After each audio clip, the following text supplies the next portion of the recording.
Soy Bruno Tóndolo y bienvenidos al Diario de un Papá Emprendedor, el espacio donde exploramos las historias de padres y madres emprendedores, compartiendo sus retos, aprendizajes y momentos más personales.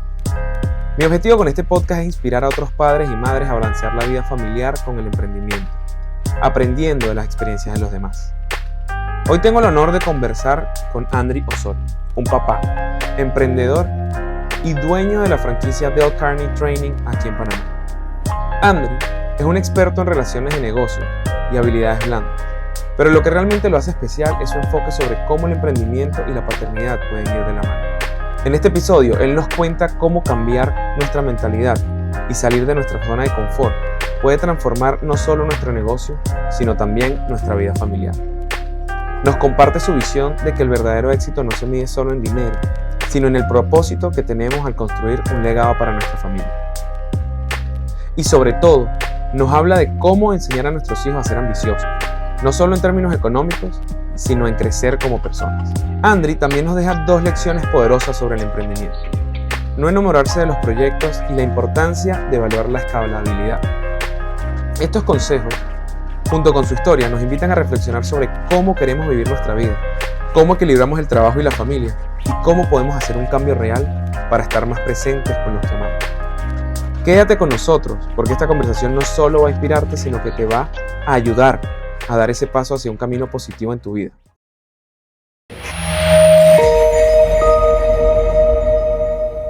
Bienvenido. Gracias por participar aquí en el podcast. No, por favor. Mi idea de traerte aquí es que te conozco hace muchísimos años. Tienes una relación con tus hijos increíble y para mí es importantísimo mostrar experiencias de un padre como tú. Ya tus hijos están grandes. Nosotros en nuestra época con nuestra chiquita de 2 años y medio estamos aprendiendo y creo que toda experiencia de otros padres es esencial, al igual que para la comunidad. Entonces, bueno, bienvenido al Diario de un Papá Emprendedor, por favor. Muchísimas gracias. De verdad que igual como lo has expresado tú, con las ganas de aprender y de intercambiar ideas, ¿no? Por eso es que estoy aquí contigo, ¿no? Excelente. Definitivamente yo sé que eso se repite mucho, ¿no? Que bueno, para ser papá no hay un manual. Entonces, yo creo que eso se dice mucho, pero justamente rebotando ideas y todo eso uno puede ir construyendo su...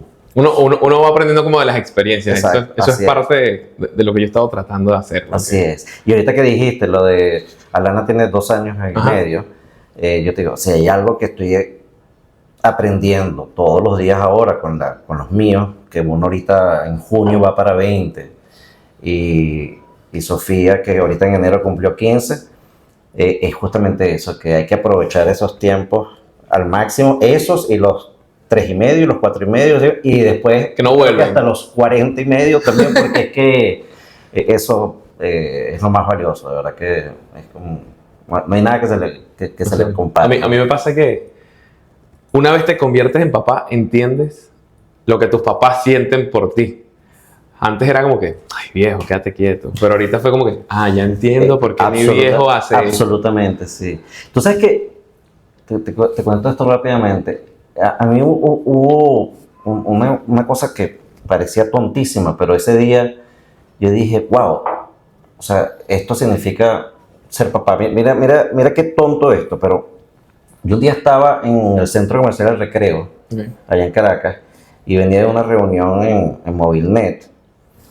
Bajo y veo que hay un montón de gente asomada, así como un pasillo que da para la calle, ¿no? Todo el mundo está asomado, y, tú sabes, uno siempre es curioso, y yo voy hasta allá, y era un incendio. Entonces, tú sabes, la gente con el morbo y la cosa viendo el incendio, y yo estaba viendo. Inmediatamente yo dije, no, o sea, porque mi hijo acaba de nacer. Y yo, no, ya yo más nunca puedo estar cerca de esto, o sea, me tengo que cuidar. Ese día cuando me retiré inmediatamente, yo dije, wow, esto cambió. O sea, yo antes me exponía, ya casado y todo, y bueno, por supuesto, tengo que igualmente cuidarme por mi amor propio, también por mi esposa, etc. Pero ese día yo comprendí que, no, ya esto es otro nivel de cuidado, porque hay un ser, en ese momento era de este tamaño, no, por supuesto, pero un ser que depende de mí. No, llegan esas preocupaciones nuevas y que si salgo y no vuelvo, Sí. tengo que darle un besito a mi esposa antes de irme. Sí, todas esas cosas se van viviendo, pero sí, para mí eso fue tontísimo, pero para mí fue un switch, ¿no? Y siempre lo recuerdo, o sea, ante cualquier situación de esa, lo traigo, o sea, lo traigo. Mi mente me lo trae y me dice, epa, acuérdate. Cuídate. Buenísimo. Bueno, ya que arrancamos con anécdotas, me encanta. Sí, pero bueno. Mira, cuéntanos un poco qué es lo que hacen hoy en día. Eres migrante, no sé hace cuánto tiempo estás aquí en Panamá. Okay. ¿Cómo llegaste aquí? ¿Cómo estás llegando? ¿O cómo entraste en este mundo de emprendimiento? Ok. Bueno, te puedo, si quieres te cuente cuál fue mi primer, El cuarto mi corto, primer largo, pero acercamiento de emprendimiento. Mira, yo soy hijo de dos profesionales okay. que extremadamente ligados al deporte. Mi mamá es profesora de educación física y mi papá es un narrador y comentarista deportivo. Sí, mi mamá dio clases de educación física tal vez 3 o 4 años y después se fue al área administrativa. Entonces ella llegó en el Ministerio de Educación a ser jefe de la Oficina Nacional de Deporte Estudiantil. Y mi papá, bueno, al principio trabajaba en negocios de repuestos para carros y todo eso, pero fue ese típico caso que hablaba tanto del deportes y opinaba tanto y tenía una voz, okay. no sé qué, todo el mundo le decía, pero epa, tú tienes que... Tienes que ser locutor. Exacto, y terminó siendo... Te cuento esto porque en mi casa no había ningún emprendimiento, pues, o sea, mi mamá trabajaba para un ministerio y mi papá trabajaba para canales de televisión y emisoras de radio. No, sin embargo, cuando yo tenía como 11 o 12 años, algo así, estaban de moda yo no sé si uno le decía carteras de surf, que eran las carteras la de cierre mágico. Cierre mágico. Y entonces, bueno, sí, yo en el colegio donde yo estudiaba, todo el mundo las tenía y no sé qué, y entonces costaban 40 bolívares. Entonces, oye, ¿no? Y yo le cuento eso un día a una tía mía y mi tía me dice, no, pero eso ya en los mayoristas, allá en la avenida Urdaneta, eso se consigue en 15 bolívares. Yo, ¿cómo? Tía, y si compramos varias y yo las veo. Y ahí empezó, ese fue mi primer acercamiento con un emprendimiento y vendí carteras de surf. ¿Que te apoyó tu tía? Sí. Mis tías, todas ellas, y mis tíos, pero especialmente esas cuatro mujeres hermanas de mi papá, han tenido una incidencia inmensa en mi vida, en todos los sentidos. Y entonces sí, ella, de hecho, muchos de los emprendimientos esos inventos, porque yo no los quiero llamar emprendimientos, pero esos inventos de esos años siempre ellas eran las que estaban ahí pendientes de eso, ¿no? No sé por qué, eso fue algo así como que me salió bueno, si cuesta 15, pueden vender 40, o sea, está demasiado fácil. Y así comenzó. ¿Y tus papás en ese momento te apoyaban en algo? Sí, cómo no, sí, claro. No, estoy seguro que mi mamá fue la que dijo, ¿cuánto necesitan para comprar las 10 carteras? Toma, pues, okay. Eso sí, me traes la cuenta, ¿no? Claro, porque mande para atrás. No, exactamente, porque mi mamá es sumamente organizada y estricta con las cosas. Mi mamá es andina. O sea que la gente de los Andes es bastante... sí, entonces... después, bueno, mira, estudiando siempre, cuando yo estoy en bachillerato, imagínate tú, yo tenía como 16, sí, ya yo me iba a graduar, yo estaba por graduarme, tenía tal vez yo de 15 para 16 años, vino una oportunidad, mi papá me habló de que en los juegos de basquetbol, que era muy importante el basquetbol en esa época, te estoy hablando del año 85, ¿no? Estamos hablando de poquitos años, siglos atrás. Se carecía de estadísticas. Acuérdate que tú hoy en día estás viendo un partido donde sea y te metes ahí en el celular y consigues todo. Lo último las últimas estadísticas de hace minutos atrás. pero en aquel entonces no, pues. Y entonces, él me lo cuenta como una necesidad, imagínate, y yo hablé con un amigo mío, Jorge Álvarez, en ese entonces, y sacamos un medio que se llamaba Entre Dos. Le pusimos Entre Dos porque lo hacíamos entre dos personas y porque tal, el saque inicial del basquetbol se llama Entre Dos, Okay. un salto entre dos. Entonces, bueno, era como un tríptico doble que se abría así y se le entregaba a todas las personas que asistían a los juegos donde estaba. ¿A qué era eso? Yo tenía 15 para 16. Bueno, pero Sí, no. estaba pensando en negocio No, de... una auténtica locura, sí. De verdad que, claro, mi socio había empezado a estudiar, o sea, estaba empezando a estudiar publicidad, el primer año de la universidad, y yo era como Un pupilo. bueno, sí. Entonces, sí, Entre Dos se hizo en ese momento. Sales de la universidad, encuentras rápido, te dan esta oferta de trabajo, ¿y qué sucede? Bueno, ahí empiezo entonces, como, vi clases ahí, como te estaba diciendo, por 6 años, y en el medio de eso apareció un profesor que daba clases en otro instituto, en el Instituto de Estudios Superiores de Protocolo y Turismo, y me invita a dar clases allá. Entonces di clases a señores que ya tenían una carrera, y un Sí. carajito de 21 años, dándole clases a unos señores, tú sabes, estudiados, etcétera. Pero bueno, yo asumía el compromiso, me preparaba. No te quiero contar, o sea, el síndrome del impostor que vivía todos los días. Justo te iba eso a pensar, que muchas veces uno no toma las oportunidades porque Sí. dices, no estoy preparado, o no voy a hacerlo bien, pero tú dijiste, Yo dije, voy. bueno, voy porque en ese entonces yo estaba enfocado, o sea, para mí yo iba a mantenerme trabajando en publicidad en una gran agencia. Ese era mi enfoque, ¿no? Yo decía, bueno, voy a terminar un día en una gran agencia. Por supuesto, yo daba clases, pero también trabajaba en una agencia de publicidad. Ok. O sea, eso era Tenías todo en paralelo. en unas horas que me permitían, o sea, de hecho yo hablé en el trabajo, vamos a decir así, me dejaban llegar más tarde, etcétera. Y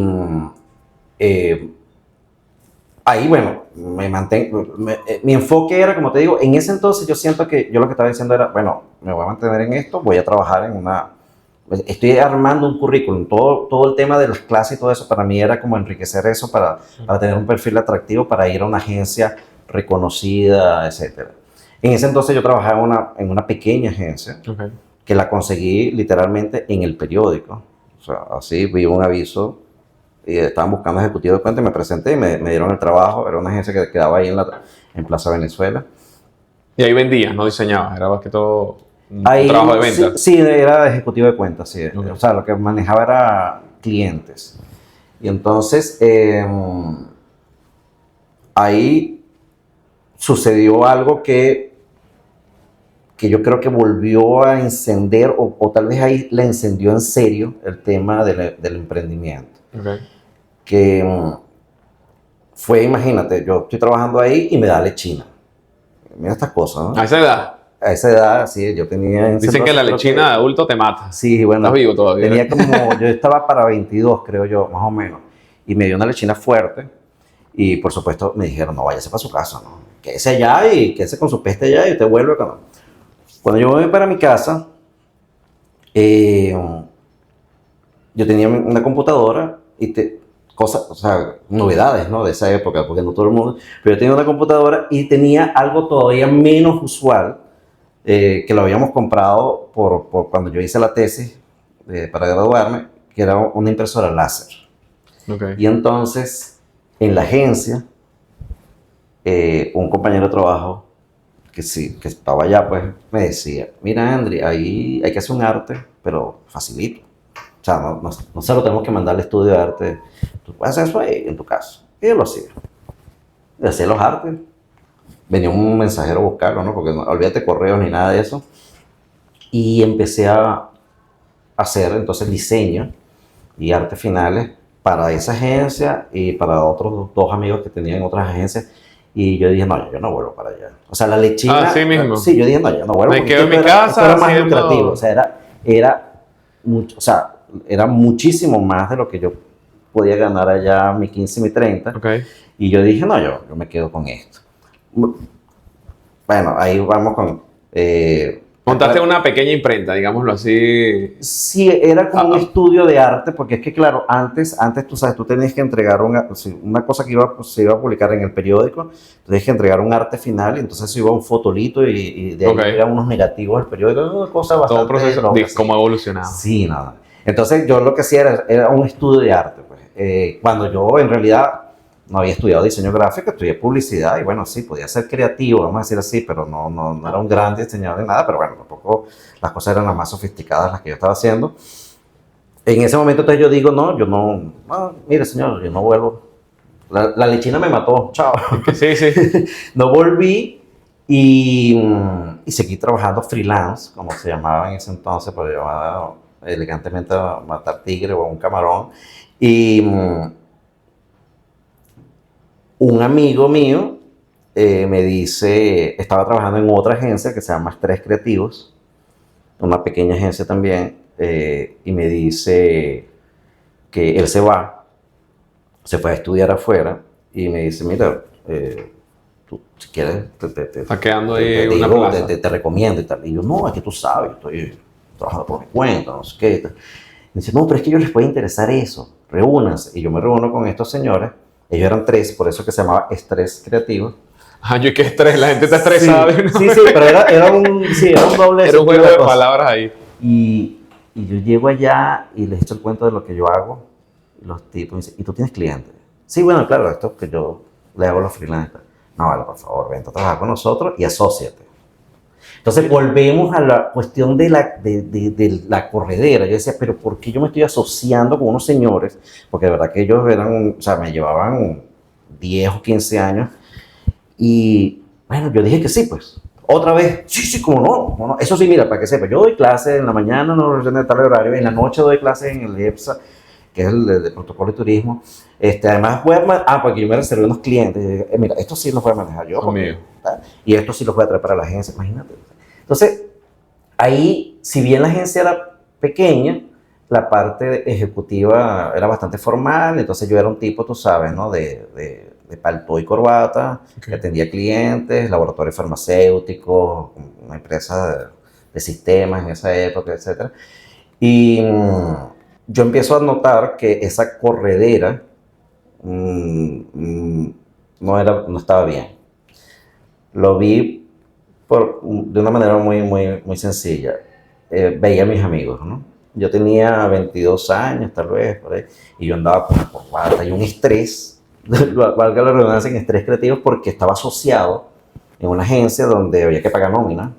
Yo estaba metido en rollos que yo decía, pero bueno, ¿qué es esto? O sea, ¿en qué momento? Pero es que siento que también pasa que generalmente la gente a los 22 años está estudiando. Siguen en ese modo de pachanga, de rumba. Y la realidad es cómo matas la fase, cómo cambias de ser ahora un ejecutivo y involucrarte en todas esas responsabilidades. Definitivamente era un camino que yo tenía que tomar si yo quería trabajar en una agencia de publicidad reconocida, como era mi plan, pero no tenía que haberlo tomado desde los 20, tal vez, ¿no? Sino un poquito más allá. Yo empiezo a observar, como te digo, a mis amigos que seguían en esa nota, etcétera, y yo necesitaba como un refresh. Yo lo que sentía era como que, ya va, no significa que yo voy a parar todo esto, pero yo necesito frenar un poco. Y a mí me había quedado por dentro la espinita de comunicación social, ¿no? Ahí yo me empecé a dar cuenta que sí, en aquel entonces, porque todo eso ha cambiado muchísimo, ahorita ni hablar, en los últimos años ha cambiado demasiado, pero en aquel entonces tener una licenciatura de eso era importante. No es que tú eres técnico superior. Tú eres licenciado. De hecho, yo quería hacer un MBA y todo eso, y me decían, no, mira, venga con una licenciatura. Entonces, yo decía, oye, me quedó esa espinita. Y yo dije, oye, si yo me meto a estudiar otra vez, pero entonces imagínate, voy a dejar esto, y entonces la sociedad aquí, y los clientes, y no sé qué, tenía ese estrés, ¿no? Grandísimo. No terminaba de dar el paso. Hablaba, por cierto, te hablé hace rato de mis tías, hablaba con una de ellas mucho de todo este conflicto y ella era de las que me decía, bueno, pero tienes que pensar de eso, porque mira todo lo que tienes ahorita. O sea, porque ella quería que, tú sabes, que yo echara para... Que es por eso, a veces la gente te frena buscando tu propio beneficio o tu propia seguridad, digamos así. Eso. Ella lo que me recomendaba era, busca con lo que vas a hacer, mira todo lo que tienes. Y es verdad, me llamaba, o sea, yo estaba en ese... Te jalaba tierra y que, hey, aquí. Pero pasó algo que cambió mi vida completamente. Y fue así, mira, yo estaba pensando en eso, y un día un 31 de diciembre, voy a cortarme el pelo. Okay. Estuviera, bueno, ¿para dónde va este cuento? Pero mira, cortarme el cabello, y fui a una barbería que yo iba ahí por el Marqués, de Antonio, un italiano más de pinga que risa. Y el tipo, bueno, yo llego ahí y me dice, no vas a venir a esta hora, mira, 31, bueno, está bien, siéntate ahí, yo te atiendo después de no sé, siéntate ahí. Yo me siento, y el tipo que le están cortando el pelo, tipo, se le veía prosperidad, abundante, próspero, mucha cancha y vaina, y tú sabes, no sé, transmitía prosperidad, ¿no? Y este le está cortando el pelo y ellos están ahí hablando, pero yo no le estaba parando, pero no está bien. Hermano, pero de repente llega un tipo muy sencillo. Antonio, ¿me puedes cortar el pelo? Bueno, yo estoy... No, pero bueno, está bien, ahora sí, cérrame la puerta y tal. Y Antonio llega y le dice a este tipo que está ahí en la puerta, le dice, oye, mira, él es paisano tuyo, al señor este próspero, ¿no? Y entonces le dice, tú eres cubano. El hombre le responde, sí, yo soy cubano. Y empiezan a hablar. Estoy oyendo la conversación. Y yo medio, viendo una revista y medio oyendo ahí. O sea, me llamaba la atención el súper próspero con el otro, me parecía como, era como el propio mecánico tal vez, o sea, por la manera como estaba vestido, pero que no significa nada, puede ser el dueño del mecánico y todo, pero había un contraste. La cuestión, hermano, es que de repente empiezan a hablar de unas fechas y unos lugares. Y este señor le dice algo así como que, no, es que yo estaba en Matanzas en el año, no me acuerdo, 74. Estaba en Matanzas. Entonces el otro le dice, en Matanzas en el 74. Pero en ese entonces, ahí lo que había era la cárcel, pues. Bueno, sí, que yo estaba en la cárcel. Cuando yo veo que ese hombre que está sentado ahí dice que estaba en la cárcel, yo que eso ya la revista la tenía al revés. Ya estás cogiéndote las cotufas y que cuenta más. Exacto. Entonces yo, hermano, empiezan a hablar, resulta ser que este señor conoció al hermano del humilde, vamos a decir así, en la cárcel. Y bueno, el mismo Antonio ya no estaba ni cortando el pelo, estaba bien impresionado de ¿Qué pasó? esa historia, ¿no? El tipo creo que le estaba mochando y tal. Y de repente el tipo dice, yo estuve 16 años preso. Wow. El tipo que estaba sentado ahí en con temas de gobierno. Bueno, el tipo termina. El tipo dice, vamos a tomarnos un café, se van, el tipo dice, no, me corto el pelo el año que viene, porque o sea, ya, a partir de mañana está buena. Y se fueron. Cuando yo me siento, Antonio me dice, hermano, ¿tú viste lo que pasó aquí? Y yo, sí, qué locura. Y yo, sí. Él tenía una gavetica aquí donde guardaba los peines y eso, donde tenía todas las tarjetas de presentación de todos nosotros, porque él hacía networking, él era muy completo, o sea, él nos presentaba gente ahí para que hiciéramos negocios. Y él me dice, yo te voy a mostrar quién es ese tipo. Y saca una tarjeta con el nombre del tipo y el cargo. Él era el vicepresidente de PepsiCo de Venezuela, el señor que estaba sentado ahí. Y me empieza a cortar el pelo, hermano, y a mí se me abrió una sonrisa desde aquí hasta aquí. Fue el día más, porque en ese momento yo decidí, yo digo, si este señor estuvo 16 años de su vida perdido, porque eso sí es perdido, metido en una celda, y es vicepresidente de PepsiCo, yo puedo parar y puedo estudiar, que me da el contraste entre perder el tiempo por 15 años y irme a estudiar, lo voy a parar todo. Ese día yo ni vi cómo quedó el corte ni nada, llegué a la casa, todo el mundo dice, ¿qué te pasa? Yo, nada. Renuncié. O sea, la felicidad era una en absoluta, fue el mejor momento, el feliz año mejor del mundo. Y en enero fui, hablé con mis socios y le digo, mira, yo voy a empezar a buscar cupo, si salgo, me voy. Y trabajé hasta que salí en la Católica, cosa que también fue muy difícil, yo creo que fue también medio milagroso, yo pedí mucho a Dios de verdad, hice promesas y todo, porque era muy complicado. Pues. Era muy complicado entrar por una cosa que se llama traslados externos. O sea, porque yo no podía aplicar CNU ni nada de eso. Y los cupos de comunicación en la Católica eran exageradamente demandados. Entonces yo entré por una cosa que ellos evalúan como que tu currículum. Entonces yo dije, bueno, ha servido estas cosas, que las clases y la cosa.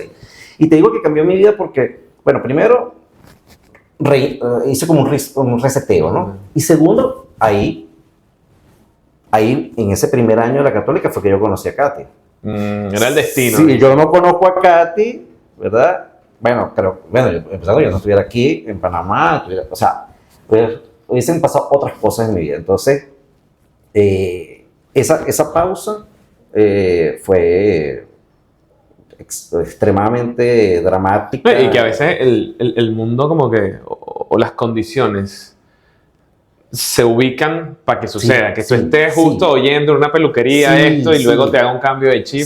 Y sobre todo entender eso, que pudiste haber interpretado la situación como que, bueno, este tipo es un preso y te quedaste con lo del preso, no como el proceso evolutivo. Es correcto. Yo soy creyente, o sea, y yo de verdad que yo vamos a decir, conversaba con Dios en ese entonces. Con el socio, yo le llamo socio. Bueno, dame, o sea, dime si yo estoy errado, si estoy pensando, y bueno, yo creo que, bueno, eso que tú dices, todas esas cosas que se combinaron ahí, porque no solamente era que ese hombre estuviera ahí, sino que el otro se presentara y que sacara el tema. Si no, Antonio seguía sin saber que este señor había estado preso, yo menos, y todo ese aprendizaje que salió de ahí. Entonces, bueno, para seguir, creo que tratando de volver al tema del emprendimiento, ¿seguiste estudiando? ¿Volviste a retomar el estudio? Bueno, ¿volviste a trabajar? Ahí se activó un emprendimiento, porque cuando yo tengo que dejar la agencia para estudiar, yo digo, ajá, ¿y ahora cómo me mantengo? Pues, porque en mi casa, mi papá y mi mamá nos ayudaron siempre, toda la vida, o sea, vamos a decir, nos cubrían todos los gastos, hasta... porque mi mamá es así de formal con las cosas. Cuando yo cumplí 21 años, mi mamá me dijo, bueno, feliz cumpleaños. Me dijo, mañana tenemos una reunión. Eso fue así. Y nos sentamos ahí en el pantry de la cocina. Y mi mamá me dijo, mira, hasta aquí, ¿oíste? Para que sepa. Entonces aquí está así. Aquí está la póliza de seguro, para que la empieces a pagar. Aquí está la póliza de seguro de tu carro, para que la empieces a pagar. Tú decides si tú quieres, no, bueno, no lo tienes, bueno, tú así pues. Entonces, siempre como detrás, dice, te falta, toma. Pero ella... precisó. Pero responsabilizándote al final. Porque sin al final decir nada de, y mira, y que traigas algo para la casa, no, nada. Es encárgate de tus asuntos. Bueno, ya veía que me iba bien, pues estaba trabajando, bueno, ya era el colmo.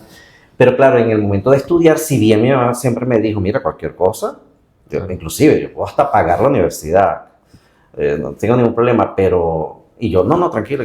Y ahí entonces se activó un emprendimiento que fue interesante, porque... un tío mío, hermano de mi papá, mi tío Franklin, murió hace unos años, él tenía un negocio de repuestos de automóviles en Quinta Crespo, allá en Caracas, una zona que es perfecta para ese tema de repuestos de carros. Y él le compraba, vamos a decir, los distribuidores, tú sabes, Ford, Chevrolet, bla, bla. Pero había unas piezas de unos... sobre todo, ¿tú te acuerdas las camionetas por puesto, ¿no? Llamaban, que eran unas vans, o las de babitas. Eran unas más viejas todavía, eran como unas vans así, tipo Scooby-Doo, pero...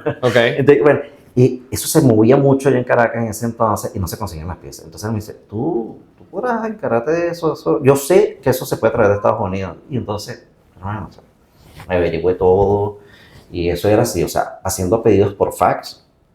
Claro, porque eran otros tiempos. Claro. Justo ahorita visualizándolo, que no era internet, no es que conectaste por WhatsApp, sino Y fíjate, una cosa que yo... Claro, para uno todo eso era normal. Y yo no lo hacía. Ahorita tú me dices que trate de averiguar algo allá, sin esos recursos. Y yo, no puedo, porque soy un inútil. Pero en ese entonces yo decía, no, hermano, ya va. Yo voy a agarrar el teléfono, machaqueo mi inglés como pueda y yo voy a ver. Y bueno, y poco a poco me fueron llevando hasta que yo conseguí el distribuidor más idóneo en Estados Unidos, porque era de chiveras, pues eran camionetas que ya... y entonces yo viajaba, imagínate, o sea, yo hacía el pedido por fax, viajaba a pagar, porque es que, o sea, olvídate. Era otra época, tal cual. La otra era meter un cheque en un sobre, lo cual de paso era ilegal, se podía hacer, pero no era un desastre, pagar, no sé qué, y montar en carga muchas cosas, y las cosas más urgentes, maletearlas. Y me las llevaba. Yo llegué con maletas a Caracas. De repuesto. De repuesto. Cuando viajar era, te ibas en flu, Sí, ahorita sí, es todo... te pasaba un carrito. ¿Cómo ha cambiado? Sí. Entonces, bueno, mira, y yo hice esa locura, pero era muy bueno, o sea, era muy rentable, pero, o sea, para mí era muy loco, ¿no? Porque, o sea, cuando yo hacía cosas relacionadas con la publicidad, yo decía, bueno, estoy en lo mío, estoy en emprendimiento, pero no, estaba vendiendo repuestos de carro. Era extraño, decía, bueno, mi papá vendió repuestos de carro, ¿será que es que esto me toca en algún momento? ¿No? Después, entonces, ahí apareció Panamá, por cierto, te estoy hablando del año 96, que fue la primera vez que yo vine a Panamá. Fue porque justamente yo dije, bueno, voy a averiguar si en Panamá hay repuestos, ¿no? Porque voy a seguir para Estados Unidos. Y me vine para acá, así, a lo loco, porque no había manera de averiguar, me fui para Colón. Bueno, te quiero contar lo que en ese entonces, cómo era todo eso. Sumamente complicado, pues, o sea, yo llegué aquí y no sabía ni cómo llegar allá, un taxi que me llevara, no sabía ni en qué hotel me iba a quedar. ¿No? Y bueno, me embarqué, porque resulta ser que aquí se conseguían repuestos, era Mitsubishi, otras marcas. Pero no las que llegaban. Pero no eran, o sea, aquí, acuérdate que aquí Ford, Chevrolet, que son las marcas de Venezuela que nunca se han movido. Y yo, para no perder ese viaje, porque de verdad que estaba perdido, entré un showroom o sea, era de relojes, y los relojes fósiles estaban muy de moda en Venezuela. Y empecé a averiguar los precios, y la broma era una ganga. Ahí yo comprendí lo que es, o sea, lo que es el mayoreo, ¿no? Súper interesante, porque cuando yo pregunté por el precio de un reloj, me dice, mira, ¿cuánto cuesta este reloj? Ahí me dijeron, $175. Yo, por favor, o sea, ¿cómo hace? Estoy en Miami, cuesta 150, o sea, ¿cómo? O sea, no entiendo. Bueno, señor, yo le agradezco esa educación, esa formación que me dio ella. Ella me dijo, usted me preguntó por un reloj, pero si se va a llevar 6, entonces saco una lista. Son 115. Si se va a llevar 12, son 90. Si se va a llevar 24, son... Bueno, yo compré 244 relojes, o sea, 12 docenas. Okay. Compré relojes hasta en $7. Los vendí en Venezuela, lo que costaba un fósil allá, el equivalente a $80, $90, $100. Me los arrancaron de la mano en la Católica. Estaba estudiando allí. ¡Ay, ahí está el man de los relojes! Yo abría la maleta de mi Chevette y abría la gente. Otro emprendimiento que salió ahí. Pues, o sea, por lo menos algo que rescato también es que te has ido adaptando. Sí. Y es parte eso del emprendimiento, ¿no? Hoy estoy haciendo esto y mi camino es este, pero quizás mañana lo tengo que cambiar. Sí. Y luego estás vendiendo relojes, y es también ponerte fuera de esa zona de confort, a decir, hoy voy a vender relojes y no me importa lo que diga la gente, yo me estoy pendiente aquí, hay una ganancia. Mira, yo había oído la frase, si la vida te da limones, haz limonada. Yo la había oído siempre. Y resulta ser que después, cuando me involucro con Dale Carnegie, es que me entero que eso lo dijo Dale Carnegie. El señor Dale Carnegie fue el que inventó la frase, si la vida te da limones, haz limonada. Y eso ha sido. Pues. O sea, ya que tocas el tema, ¿cómo llegas a Dale Carnegie? Es una historia bien interesante y chévere, porque nosotros nos venimos para Panamá por la situación en Venezuela. ¿Okay? En el año ¿Hace cuánto tiempo? Nosotros llegamos aquí en 2011. Okay. Nosotros empezamos a evaluar irnos de Venezuela, no venimos para Panamá, irnos de Venezuela porque la cosa estaba difícil, no estaba, de verdad, nosotros nos fuimos cuando era una elección irse, ¿no? No es como ahorita, pues que... Entonces, aquí en Metcon había una posición, se había generado una posición que necesitaban alguien que o sea, lo que yo había hecho en aquella primera agencia que te comenté en Plaza Venezuela, que conseguí en el periódico, era una house agency, o sea, eso era una agencia que trabajaba para un grupo de empresas nada más. Y eso era lo que ellos querían hacer aquí. Y una persona que estaba ahí de gerente general me conocía, sabía lo que yo había hecho ya, y me dijo, hay que replicar algo como eso. ¿Tú lo harías? Y bueno, yo vine para acá, para Panamá, me reuní con la gente, y me dijeron que, o sea, mira, vente, pues. Bueno, o sea, cuando, no me terminaban de decir las cosas concretas, pero sabes cuando tú vas en Medcon y te acompañan hasta a una empresa como esa y te acompañan hasta la puerta y te dicen, bueno, mira, ese sería tu puesto. Okay. Ah, mira, por cierto, la comida se calienta aquí. O sea, bueno, tú dices, bueno, entonces ya, Ya estoy. Estoy adentro, pues bueno, está bien. Hablamos en Venezuela con la familia de luto, por supuesto, ¿no? Ustedes se van, ya había nacido Andrés. Ya viniste con bebé, con Andrés. Sí, Andrés tenía en ese momento, cuando esto se estaba dando, tenía 4 años. Okay. Y Katy estaba embarazada de Sofía. Entonces, decimos todo eso, bueno, imagínate, o sea, oye, el nieto de nosotros se va, esto se va, madre, todos lloramos, y el proceso de negociación estaba, o sea, me mandaban la propuesta, no era lo que habíamos hablado, porque entonces, por supuesto, menos la retención del seguro social, menos esto, menos bla. Y en esa discusión empezaron a pasar cosas en Medcon con varios cargos similares, varias personas de afuera que se habían traído. Okay. No, que este brasilero no se acostumbró, se fue. No, que el colombiano dice que la esposa no le gustó y que se va. Mira, que este mexicano, que no sé qué. Y entonces el propio dueño de eso dijo, mira, párenme. Contrataciones de extranjeros. Este venezolano que venía por la agencia, no, párame eso, porque de verdad esto me está dando demasiado trabajo. ¿Y ya tú estando aquí en Panamá? No, yo estaba ya en las despedidas allá, ¿no? Entregando apartamento y todo eso. Pues. Entonces, Katy y yo dijimos, mira, ¿sabes qué? Ya lloramos, ya nos despedimos, ya no sé qué, vámonos. Y... No, pero Katy embarazada dijo, vámonos, la situación aquí no está como para irnos. Bueno, de hecho, la entrada, o sea, cuando a mí me negociaron la entrada aquí en Medcon, ellos me pidieron que estuviera aquí en enero del 2010, y yo le dije, no, mira, ahí nace mi hija, entonces yo puedo estar en febrero tal vez, y después ellos se vienen. O sea, estábamos esperando que naciera Sofía, ¿no? Entonces, bueno, nosotros nos terminamos viniendo. Yo tenía en ese entonces, porque claro, desde aquello que te conté en la Católica, han habido varias cosas ahí en el medio, y desde el 2005, cuando nació Andrés, yo me vi involucrado en una empresa de distribución de medios prepagos, o sea, tarjetas telefónicas. Entonces, teníamos eso para una zona en Venezuela. Y yo dije, bueno, como eso no era en Caracas, yo vivía en Caracas y yo distribuía tarjetas esas en Oriente. Yo decía, bueno, yo estoy en Caracas y el negocio lo tengo en Oriente. Entonces yo puedo estar en Panamá y el negocio lo tengo en Oriente. O sea, para mí era lo mismo. Yo decía, vámonos, nosotros podíamos mantenernos con eso. Porque el dólar estaba a 8 bolívares y entonces cuando yo transformaba, vivía aquí tranquilo. El problema de eso, Bruno, es que como a los 6 meses, ya el dólar no estaba a 8, sino a 40. Y yo recibía la quinta parte de lo que recibía antes y cada día... ¿Ya estabas en Panamá? Ya estaba en Panamá.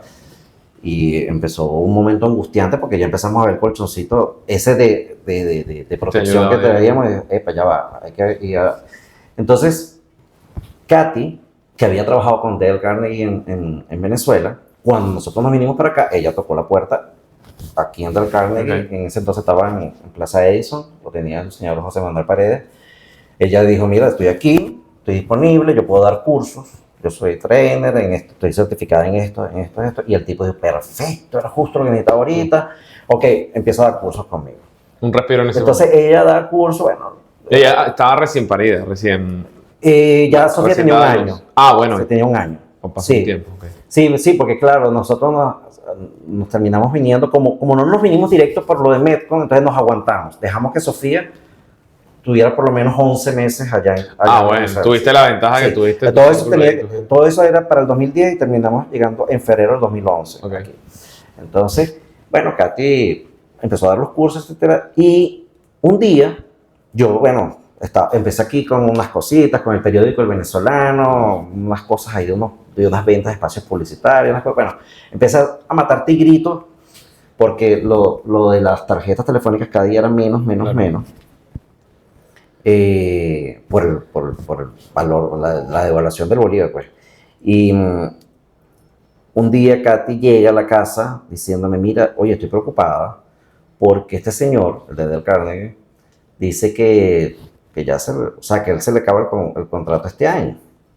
Y que, bueno, dice, mira, yo no sé quién se va a postular, yo no sé a quién se lo van a dar los americanos, a quién le van a dar esto, entonces, bueno, para que sepas, pues, porque de repente cuando lleguen los nuevos, no sé si te van a seguir llamando, pues, para que sepas. Y ella, ella me lo cuenta como, bueno, como lo que vio, ella lo vio en ese momento como un problema, pues, y yo dije, bueno, ¿y por qué no nos postulamos nosotros? A ver, ¿pero qué? ¿Cómo? Pero vamos a hablar con los gringos a ver cómo es esto, pues. Y hablamos con ella y dijeron, bueno, claro, o sea, hay gente interesada, pero ustedes pueden ser otros. Pues bueno, mira, para presentar tienen que presentar esto. Bueno, empezamos a armar una cosa, buen paquete, le hicimos una campaña, eso no se tenía que hacer, pero le hicimos una campaña de intriga a los tipos. O sea, ellos se iban a juntar con nosotros en un Zoom para que nosotros le presentáramos el business plan y todo eso. Pero le mandábamos correos de intriga. Pero cool. No, entonces los tipos toda esa experiencia publicitaria. Claro, los tipos, claro. Los tipos al principio estaban secos, después empezaron a responder que I love it, no sé qué, ustedes son los hombres. O sea, y entonces yo digo, porque bueno, de alguna manera teníamos que impresionarlos, claro, porque estábamos entrando muy tarde en esa carrera. O sea, ya había gente postulada, había gente ofreciendo mudarse para acá, unos ticos, por ejemplo, que se venían si le daban el negocio. Bueno, mira, por eso estamos en Del Carnegie. En el 2012 lo firmamos. Nosotros somos la tercera representación de Del Carnegie aquí. Este año vamos a celebrar los 65 años de Del Carnegie acá en Panamá. Es un negocio muy gratificante porque como tiene que ver con el desarrollo de la gente, claro, desarrollo profesional y personal, etcétera, de verdad que es súper bueno en ese sentido. Activamos la división juvenil en el 2015, creamos una división juvenil para dar cursos para jóvenes y sentimos, o sea, es gratificante en ese sentido, sentimos que estamos haciendo algo... No, que cambia vida. Yo me acuerdo, sí, yo conocí a Del Carnegie en el libro How to Make Friends, cómo hacer amigos e influir sobre las personas. Influir sobre las personas. Un libro que espectacular. Si tú andas en el mundo de emprendimiento, de negocios. Sí, definitivamente. Eso. Sí. Y creo que para la vida, porque al final realmente te da tantas claves allí que... Así es, sí. No, súper interesante. Sí. Y bueno, y el negocio ahorita se da. Es un modelo híbrido, tienen que estar, les ha permitido, o sea, digamos como en este esquema familiar, es un negocio que les permite estar con la familia, con los niños creciendo. ¿Cómo fue ese proceso? Bueno, familia, nuevo negocio. Bueno, fíjate, está tan bien identificado ese tema que mira, ya Katy lo había identificado en Venezuela. Cuando nosotros ni siquiera nos teníamos pensado irnos de Venezuela ni nada de esto, ella trabajaba en una compañía en el consorcio Promoting, que es un grupo de empresas que hacen merchandising, eventos, hay otra compañía de investigación de mercado, hay otra de fuerza laboral, pues, o sea, llevan nóminas para grandes empresas, o sea, un grupo interesante. Y el dueño de esa empresa, el señor Anthony de Freitas, es fanático de Del Carnegie. Y entonces él montó Del Carnegie en Venezuela porque él era fanático de Del Carnegie. Pues. Claro. Él hizo un día un curso y dijo, no, yo lo toqué ya para Venezuela. Llevar esta palabra también. Y le metía a las ejecutivas y tal, en los cursos. Y Katy le empezaron a gustar esos cursos. Cuando nosotros empezamos a hablar de tener un bebé, Katy trabajaba en promoting, Katy trabajaba haciendo merchandising, o sea, controlando el merchandising para Procter, para Unilever, o sea, una locura de trabajo muy estresante. Entonces dice, mira, si yo voy a quedar embarazada, yo no quiero este trabajo. Claro. Yo quisiera un trabajo donde pueda administrar mi tiempo, etc. Y entonces empieza a perfilar como una candidata a transformarse trainer desde el Carnegie. Y desde ahí comprendimos, oye, mira, esto es una cosa que te permite ganar bien y puedes administrar tu tiempo. Y eso se quedó ahí. Bueno, definitivamente cuando nos postulamos aquí, seguimos con esa misma filosofía de decir, bueno, es que esto nos permite... llegamos a tener un equipo importante de trabajo aquí, 7 personas, más nosotros 2, o sea, hubo un momento que después ahí se podía decir que tal vez había más posibilidad de tener más tiempo porque había más personas, pero como eran los inicios, entonces era muy fuerte, ¿no?, la dedicación. Claro. Yo te diría que hoy en día que somos un equipo mucho más pequeño, después la pandemia cambió todo eso mucho, en este momento, tanto Catherine como yo hemos logrado tener un balance genial. A pesar de que, bueno, somos esposos, somos socios en el negocio, trabajamos en la casa porque desde la pandemia entonces hicimos una oficina en la casa. O sea, esto pudiera pintar complicado, pero se nos ha dado con los niños. Antes, bueno, que eran más pequeños, simplemente le decíamos, mira, estamos en la oficina. O sea, imagínense que nosotros estamos en esa puerta ahí, pero imagínense que yo estoy en la oficina. O sea, yo estoy allá en un barrio, o sea, no estoy disponible para... Y ellos empezaron como a respetar eso, sobre todo porque también era el tiempo de la pandemia donde los niños estudiaban en la casa, ¿no? Online, ¿no? O sea, Claro. pero sí, esto nos ha permitido a nosotros tener... Bueno, fíjate que tú nos has recibido allá en la playa en días de semana, porque nosotros, bueno, claro, nos conectamos, trabajamos, pero... Pero justo algo que comparto contigo es cuando uno pone ese propósito de que Catherine años atrás dijo, hey, esto es lo que quiero. Déjame prepararme para ser teacher, para ser facilitadora, porque me da el estilo de vida que deseo. Muchas veces uno parte de que tengo o que mi vida tiene que cambiar hoy. No, es que uno tiene que partir también visualizando a dónde quiero llegar y qué tengo que hacer para llegar ahí al final, ¿no? Sí, así es. Y parte de eso va como el mismo emprendimiento, que a veces uno está esperando que todo llegue, todo sea perfecto o te vuelves esclavo del negocio, o te consigues un modelo de negocio que no va con la perspectiva de vida que quieres. Sí. Te digo que con esto último que me estás comentando es en lo que yo estoy ahorita. O sea, ahorita estoy en una etapa, ya tengo un tiempito, yo diría que un par de años, donde yo digo, y observo las nuevas generaciones y lo exitosos, quiénes son exitosos en términos de que les va bien en su negocio, pero que también tú ves que los tipos son felices, o por lo menos aparentan, no los conozco directamente, pero los grandes empresarios ahorita son muchachos que están haciendo lo que les gusta y que se divierten haciéndolo. Entonces, yo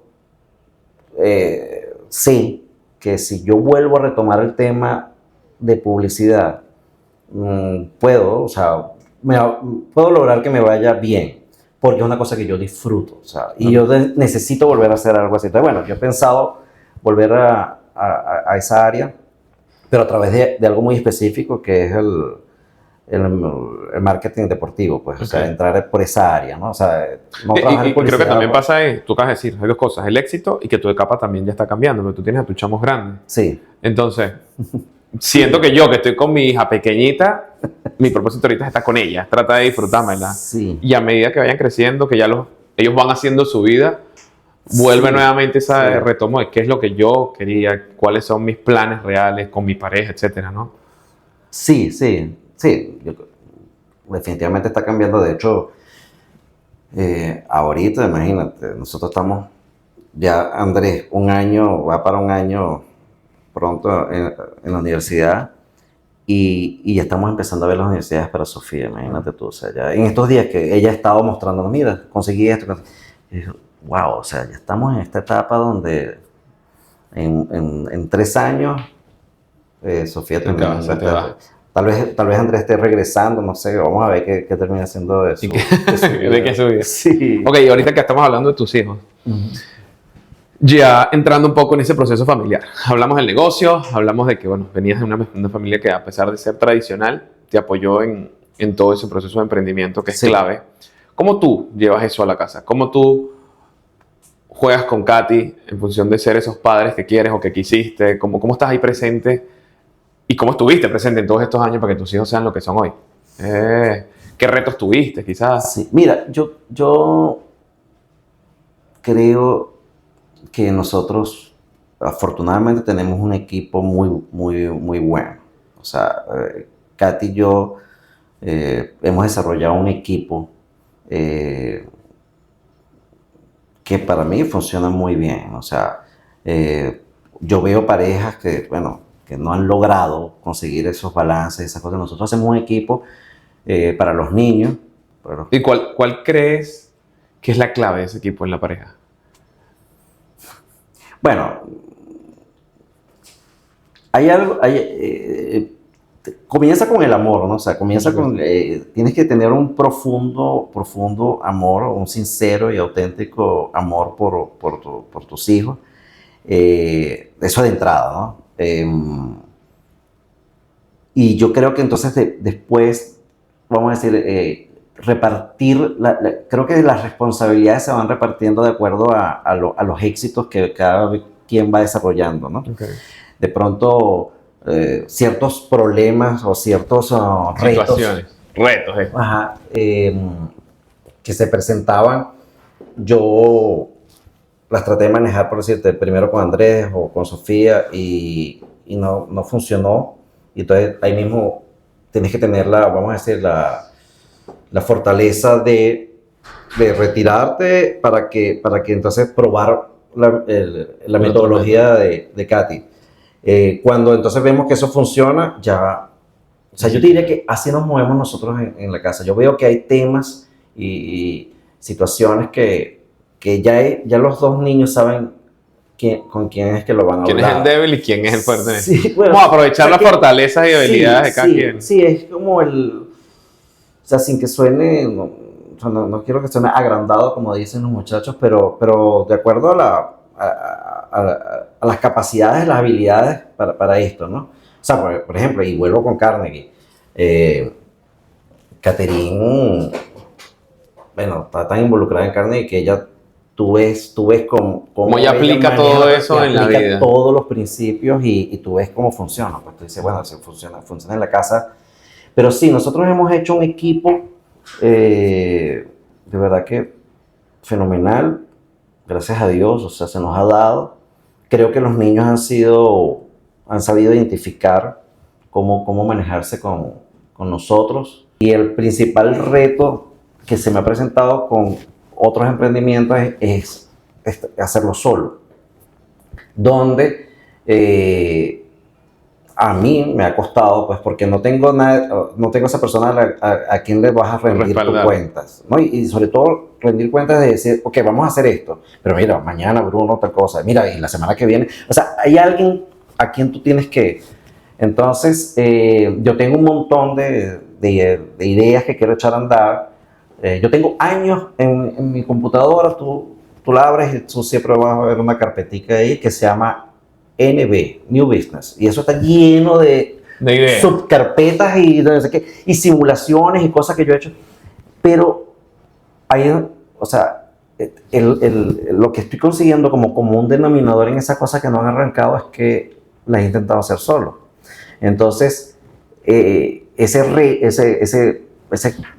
considero que es el principal reto para por ejemplo, y el reto... Tener esa autodirección, esa automotivación. Sobre todo que cuando uno está solo no puede hacerlo todo. Pero a mí me pasa que el coincidir con socios no es tan sencillo. Sí, claro, por eso. ¿no? Muchas veces, ahorita tú me dices, así como tú, mi socia es mi esposa. Y nosotros nos manejamos, pero quizás en ciertos momentos por el amor que nos tenemos, porque si no nos mataríamos. Sí. Pero siempre hay retos. Y para nosotros ha sido difícil tener socios en otros emprendimientos porque simplemente no coincidimos. O las maneras en que uno trabaja es muy distinta a la otra. Sí. ¿Eso te pasó con Katy o lo han como tal? Mira, nosotros lo hemos sabido llevar. Creo, te lo digo con mucha sinceridad, yo creo que Del Carnegie pudiera ser otra cosa. Bueno, definitivamente sería otra cosa. No sé si mejor o inferior a lo que es si fuera con otro socio, ¿no? Que no fuera claro. mi esposa. Lo que sí es que nosotros fijamos límites, ¿ok? Hay temas a veces complicados de la empresa que como es mi esposa y como no la quiero ver angustiada o como no quiero echar a perder este momento, se tiene que posponer para otra fecha. Okay. Mientras que si fuera un socio, mira, loco, ven acá. Dinero, hay que pagar esto. Y tú, ese tipo de cosas no las... O sea, tenemos que dejarlas de lado porque si no, imagínate. Hemos tenido momentos duros, por supuesto que sí. O sea, el tema de cuando la pandemia... O sea, en ese entonces todas nuestras capacitaciones eran presenciales, ¿no? Todas. Porque claro, cuando tú hablas de las habilidades blandas, o sea, liderazgo, comunicación, todo este tipo de cosas, la gente las quiere hacer presenciales, principalmente. Y wow, o sea, a nosotros nos bajaron el switch así, no había manera.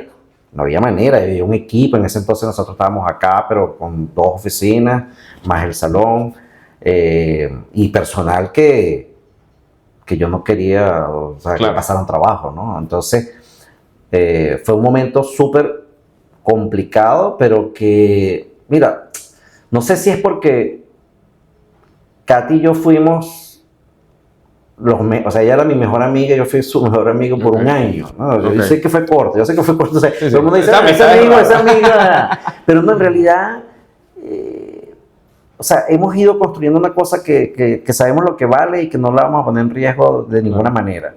De hecho, ahorita, hace una semana, surgió una oportunidad de que yo me involucrara en un tema con Dale Carnegie, pero vamos a decir a nivel regional, porque me lo ofrecieron, o sea, me dijeron, oye, es que pensábamos que por tu ubicación en Panamá y la experiencia, no sé qué, pero hablaban mucho, esta persona yo sabía, pues, hablaba mucho, y además que esa llave con Katy, porque claro, a ella la conocen tanto o más que a mí en Dale Carnegie, y esa llave, y yo me emocioné, ¿no? Y cuando se lo presento a Katy me dijo, André, más no. O sea, no nos involucremos en más cosas donde tú y yo, ya, o sea, estamos bien así, hemos sabido manejar, si nos metemos en otra cosa. Justo te iba a preguntar sobre qué es el éxito.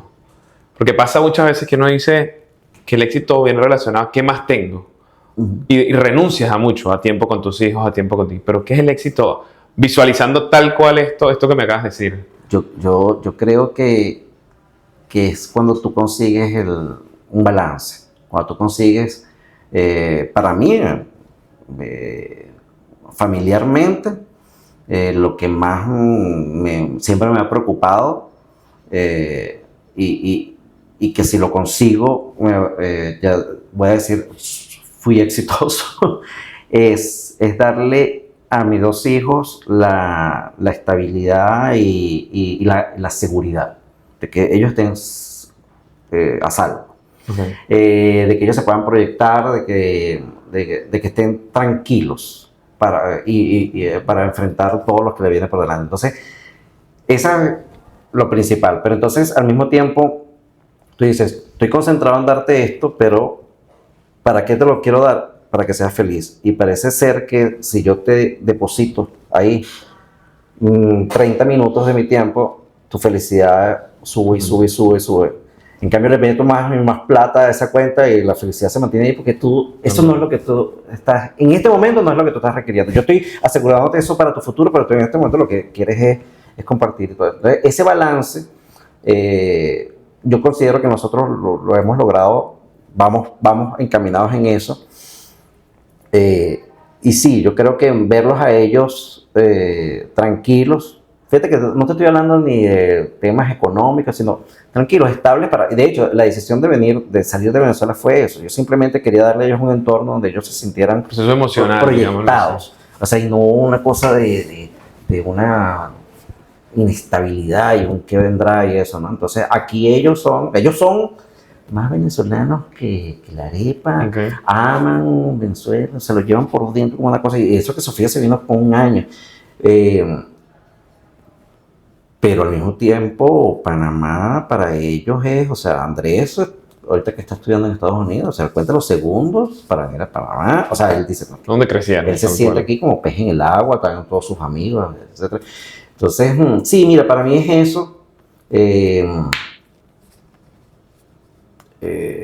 tener ese balance, o sea, yo creo que ahí es donde tú dices, bueno, lo he hecho bien. Durante el tiempo que estuviste con el proceso del negocio, ¿cómo conseguían ese balance? Más allá que el negocio te daba quizás el tiempo, el espacio, pero si uno no se organiza o te puedes evocar netamente a una cosa o dejas a todo un lado. A mí me pasa muchas veces a veces estoy en modo automático y no me doy cuenta cuándo parar y mi esposa dice, hey, para. Claro.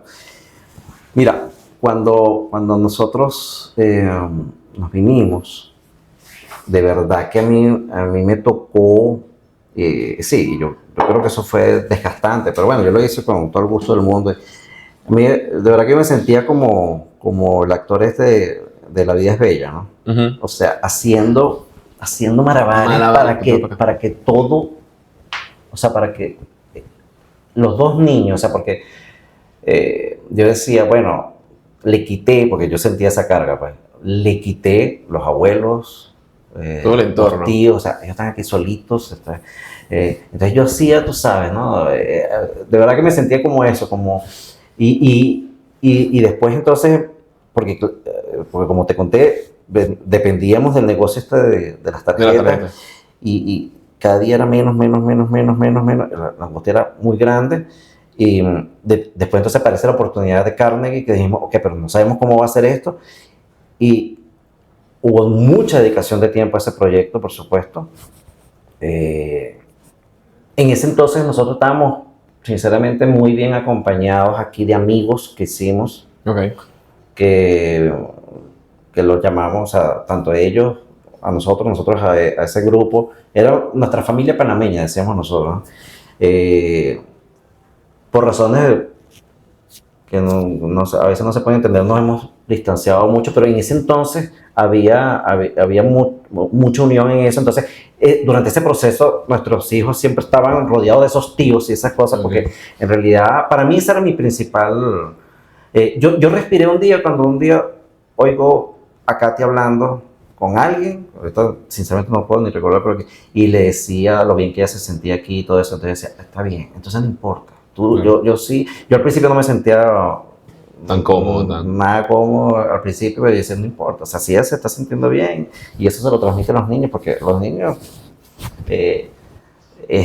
para mí, la crianza, eso es lo que tú ves como ejemplo, o sea, y parte de la ambición personal, vamos a decir, no es ambición de plata, pero que yo siempre he tenido, es justamente porque me la dejaron colar en mi casa siempre. Mi mamá era muy estratégica con eso, ¿no? Mi mamá siempre nos hablaba de sus orígenes humildes y todo eso, y al mismo tiempo siempre había la forma de conseguirte, como mi mamá había sido atleta, era muy fácil conseguirte medallas de ella, estratégicamente era para motivarte. Claro.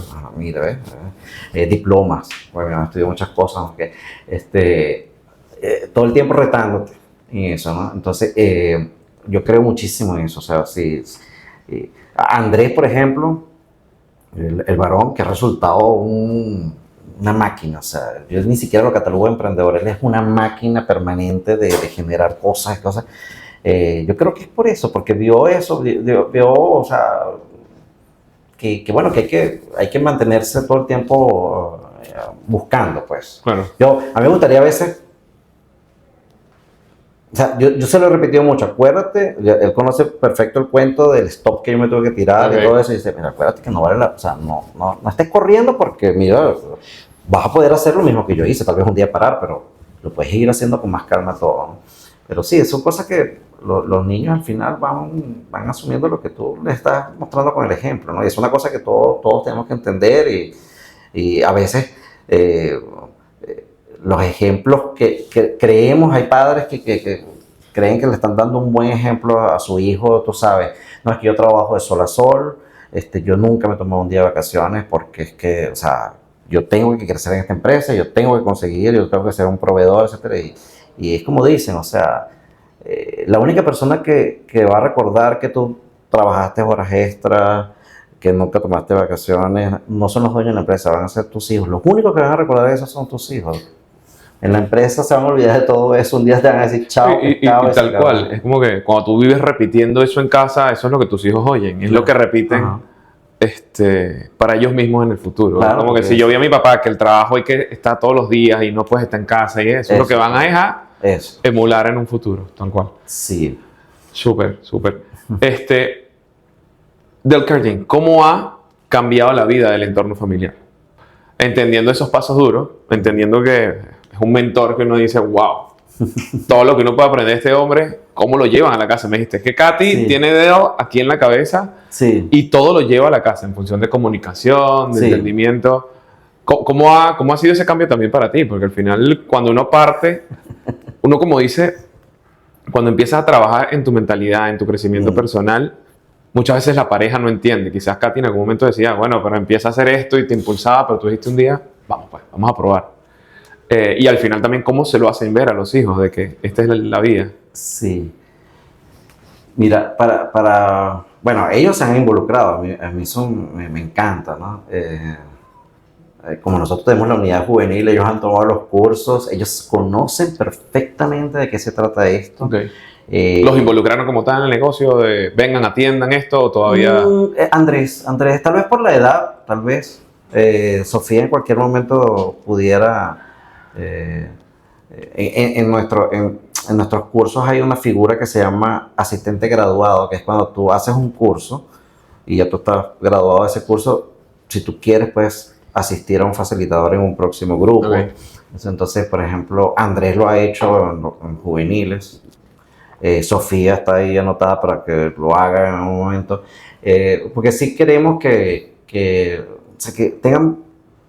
tengan relación, o sea, se relacionen con lo que, vamos a decirlo de la forma más, de lo que lleva el pan a la casa, ¿no? Okay. Y además porque es un negocio, vamos a decir, es una actividad, como te decía antes, que comenzáramos, bueno, muy gratificante, porque tú ves el impacto que tiene en la gente, etcétera. Entonces, bueno, creemos que es una cosa. Ahora, me preguntas, ¿tú quisieras que ellos...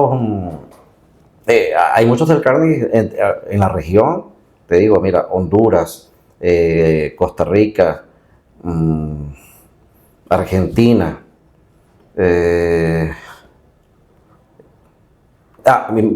dos oficinas de México que han pasado de generación en generación. O sea, claro. Y si tú me preguntas, que son, o sea, hoy en día están trabajando ahí los que son, inclusive hasta, hay un caso de nietos, o sea, porque, si tú me preguntas, no, yo no los veo, o sea, no los veo como que tomando el negocio para la siguiente generación. Me parece que, me gustaría que ellos tengan... Claro, es que a veces pasa que como los padres quieren es que los hijos agarren el negocio, sí. Y si no es así o no es la vía. Sí. Y vi que, por ejemplo, a Andrés, tu hijo, justo me comentabas que tú le compraste unos micrófonos porque quieres ser cantante, porque... Sí. Y siento que ese apoyar o patrocinar el ideal de vida que tienen tus hijos es algo que se está viendo nuevo. Porque antes era, sí. O usted es ingeniero, o usted es abogado, o no tiene éxito. Y esta nueva generación está apostando también por la felicidad de sus hijos. Sí. Como un guía, como un mentor. No sé cómo lo estás manejando en estos casos. Sí, mira, no, nosotros con ellos, como de verdad, todo esto es ir aprendiendo, ¿no? Sobre la marcha.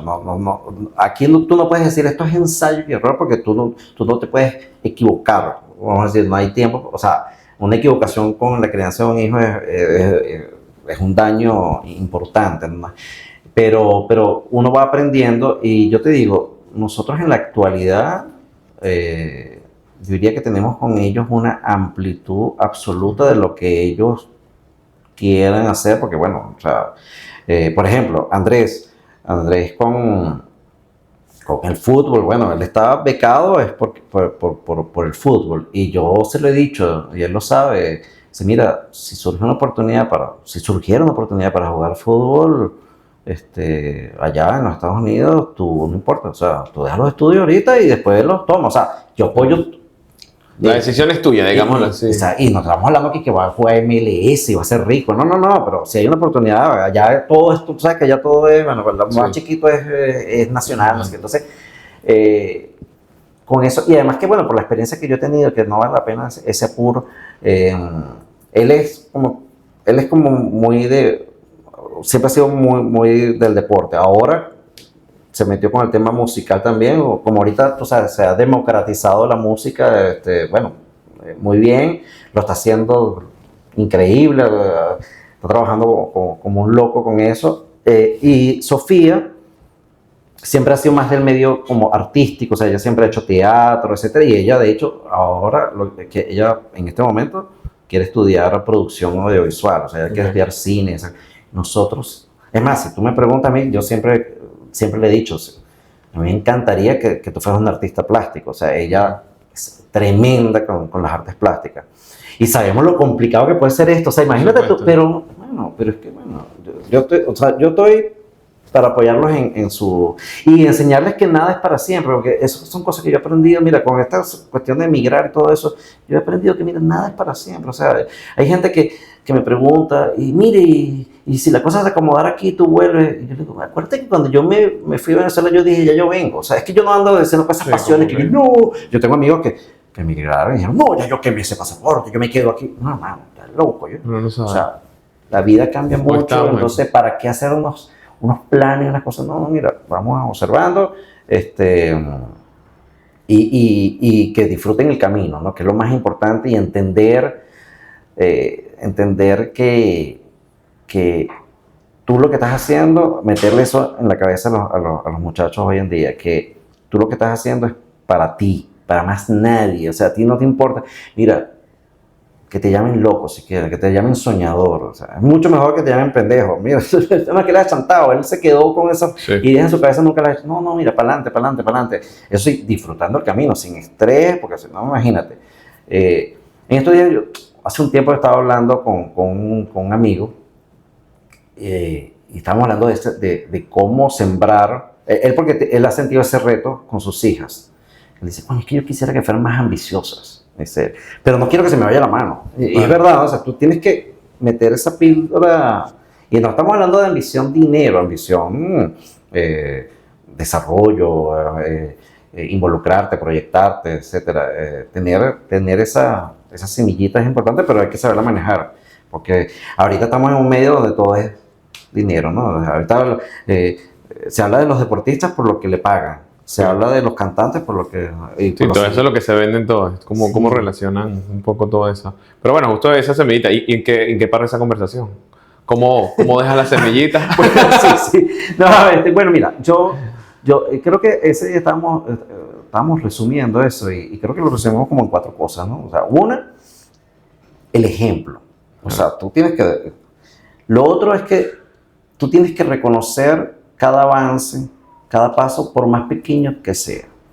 En la medida que tú reconoces eso, no es que tú dices, no, reconocer no es decir, felicitaciones, hijo, sino tener conciencia de que eso está pasando, decirle, oye, vi que estás con esto, o sea, que vas con tu idea, ¿no? Claro. Y así, ¿no? Reconocer cada paso, disfrutar el camino y hacer entender, hermano, que eso es para ti, eso no es para más nadie te está evaluando.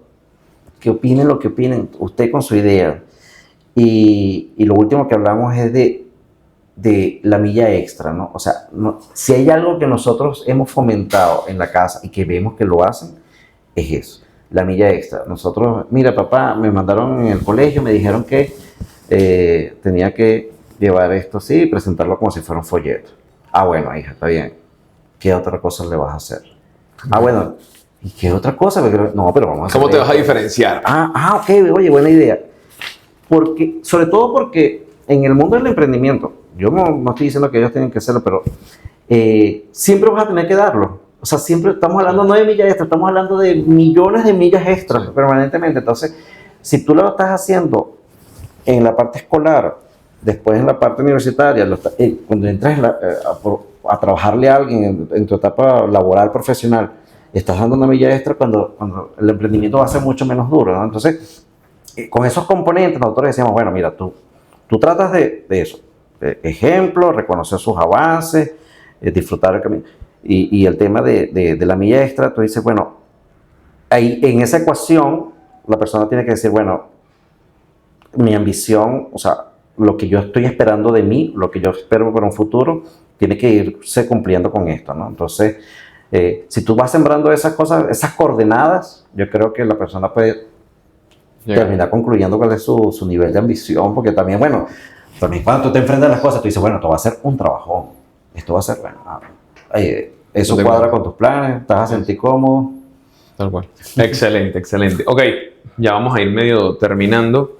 Regálame un consejo que te hubiese gustado, te hubiesen dado, como padre y como emprendedor.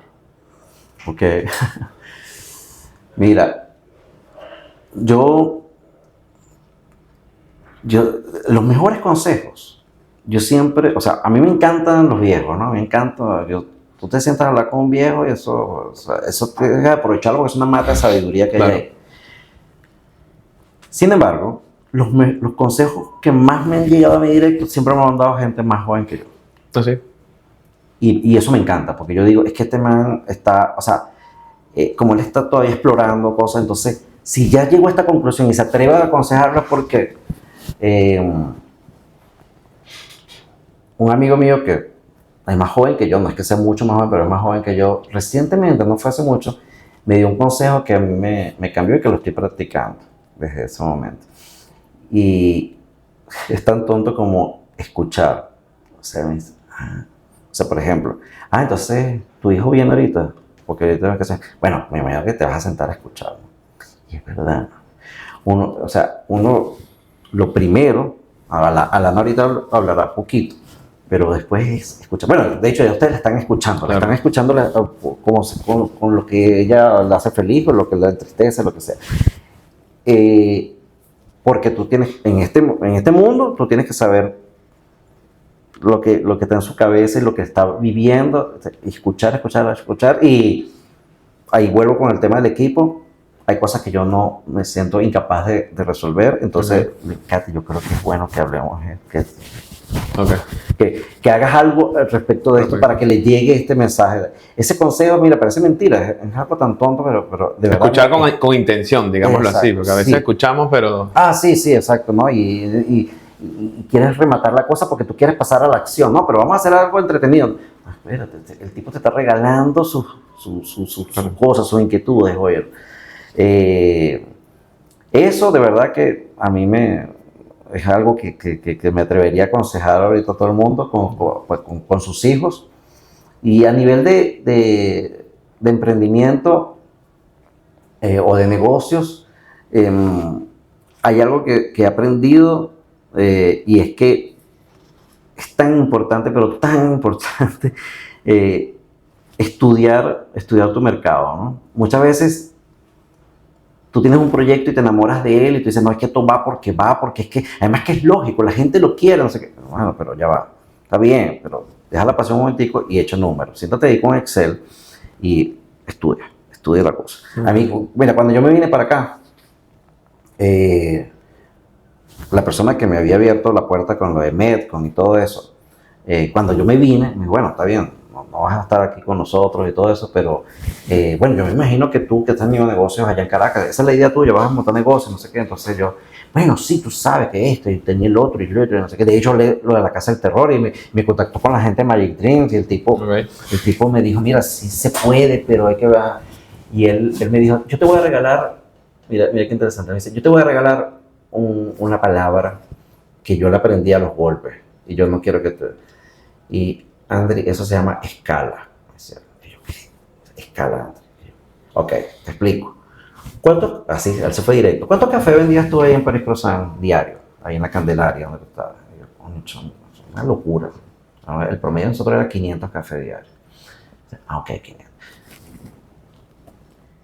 Si tú vas a proyectar ese negocio aquí, ¿cuántos cafés crees tú que vas a vender? Bueno, tú sabes. Panamá es más pequeño y no sé qué, y tal vez el clima, no, loco, no. ¿Cuántos? Pero dime algo. Bueno, no sé, mira, definitivamente ni 200 es el número, pero bueno, no sé, 150. O sea, porque él me forzó, ¿no? Y dice, no, André, 50, porque es el 10%. O sea, el 10%, aquí el tamaño del mercado. La escala en función de... ¿Cuánta gente metías tú en la Casa del Terror? ¿Cuánta gente metiste tú en todo el periodo que estuviste? Bueno, 8,000 personas. 800 personas son las que van. Entonces, ese tema a mí se me quedó así, y no es por pana, es por cada lugar donde tú vas. Estudiar tu mercado, ver qué cosas hay similares. Me gustó esa palabra. No, sí, de verdad. Ver qué otras opciones tiene tu público, no verlo, o sea, tú tienes no enamorarse del negocio, sino pensarlo realmente frío, en frío de... Eso me lo enseñó un socio mío en otras cosas que tú no te he contado. Citasalud, que fue un sistema para llevar citas médicas online cuando eso era una novedad. Ahorita todo el mundo lo tiene, pero en el 2008 se era una cosa y mandaba SMS a los teléfonos, era una locura, era una maravilla. Él decía eso, André, uno no se puede enamorar de los proyectos. Gustavo, ese es mi socio y compadre. Él decía, no te enamores, o sea, para enamorarte está tu mujer, claro. Los proyectos son así, y si hay que decirle chao, tú no vas para hablar, no va. No insistí tanto. Así es. Entonces hay que ser más práctico en eso, muy duro. Dos buenos consejos, me encantaron, eso sí está bueno. Ok, ¿algún libro que recomiendes? ¿Alguna película, alguna serie, algo? Wow, mira. No te voy a decir. Ya dijimos que cómo ganar amigos influencers de las personas. Ese es recomendado. Básico. Pero no, mira, hay un libro, no sé si tú te lo leíste, Hábitos Atómicos. Lo tengo por ahí, no me lo leí todavía. Esa cosa es importante sobre todo por todas las cosas que hemos estado hablando, es interesantísimo. Es muy fácil también de leer y ponerlo en práctica. O sea, son libros para rayarlos y eso. Para rayar. No es de pantallita, no lees de pantalla. Sí, no, hay que ponerle. Yo creo que me iría por esa recomendación. Hay muchas otras. Pues está bien. Voy a aprovechar que estamos hablando del libro porque te voy a regalar. Esto es el libro de oro. Eso es tamaño bolsillo. Te lo puedes meter. Mira, me queda aquí justito. Ahí están todos los principios de relaciones humanas, de manejo del estrés, de comunicación, o sea, todos los principios ahí resumidos. Ese se entrega en el curso base de nosotros, de liderazgo de relaciones humanas. Y bueno, te lo quería dar ahí para que tú vas a ver. Sea un líder, principios de cómo y para que tengas algo en papel, las preocupaciones. Todo es puro teléfono, puro digital, ahí tienes algo en papel. Yo todavía, la otra vez estaba hablando con mi esposa y era que me estoy quedando atrás, porque me gusta el escribir, el teléfono todavía es como que, trabajo mucho en el teléfono, pero lleva la agenda en el teléfono, en un calendario. Sí, yo como que necesito una agendita en papel para escribir y dejar las ideas. Por ahí, o sea, está la laptop, pero está la agenda, o sea, de papel, bueno. Buenísimo. Bueno, somos de la vieja escuela. Muchísimas gracias, Andri. Por favor. Oye, espero que te haya gozado el tiempo y en verdad gracias por todo. Sí, es un repaso de un montón de cosas, pero no, muchísimas gracias y mira, mucho éxito pues. No, aquí vamos. No, al final es como que esto es lo que se quiere. Es como conseguir momentos de relaciones. Súper. De relaciones, listo, y hoy que el tiempo, la vaina, la cosa. Gracias por llegar hasta el final de este episodio del Diario de un Papá Emprendedor. Si este contenido te inspiró, te hizo reflexionar o te acompañó en un momento importante, te invito a compartirlo con alguien que también lo necesita. Tu apoyo difundiendo este podcast nos ayuda a llegar a más personas, a generar nuevas entrevistas y a conocer historias que merecen ser escuchadas. Síguenos en nuestras redes sociales, en Instagram, en YouTube, en Spotify y por favor suscríbete para no perderte ningún episodio y ser parte de esta comunidad de padres y madres emprendedoras que cada día busca crecer y vivir con propósito.